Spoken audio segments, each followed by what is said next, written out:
राज्यस्तरीय इतिहास शिक्षण मंडळ शिक्षक महामंडळ यांच्या वतीने आयोजित इयत्ता 9वीच्या इतिहास प्रज्ञाशोध परीक्षेत तारदाळ येथील सन्मती विद्यालयाच्या विद्यार्थ्यांनी दैदिप्यमान यश संपादन केले।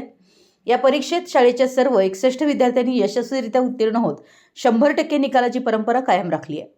विद्यार्थ्यांच्या या यशाबद्दल सर्वत्र कौतुक होत आहे। या यशाच्या प्रवासात शाळेचे मुख्याध्यापक CG तेरदाळे आणि पर्यवेक्षक PB शेट्टी यांचं मोलाचं व प्रेरणादायी मार्गदर्शन विद्यार्थ्यांना मिळालं। तसेच इतिहास विषयाचे शिक्षक RC चौगुले यांनी घेतलेल्या विशेष मेहनतीमुळे आणि अचूक मार्गदर्शनामुळे विद्यार्थ्यांना हे यश संपादन करणं शक्य झालं, अशी भावना पालकांनी व्यक्त केली आहे। विद्यार्थ्यांच्या या उल्लेखनीय कामगिरीबद्दल प्रशालेची व्यवस्थापन समिती, शिक्षक वृंद आणि पालक वर्गाकडून त्यांचं विशेष अभिनंदन करण्यात येत आहे। विद्यार्थ्यांच्या या यशाचा प्रवास असाच यशस्वी राहो अशा शुभेच्छा व्यवस्थापनाने दिल्या आहेत। हातकणंगले प्रतिनिधी, मराठी YES न्यूज।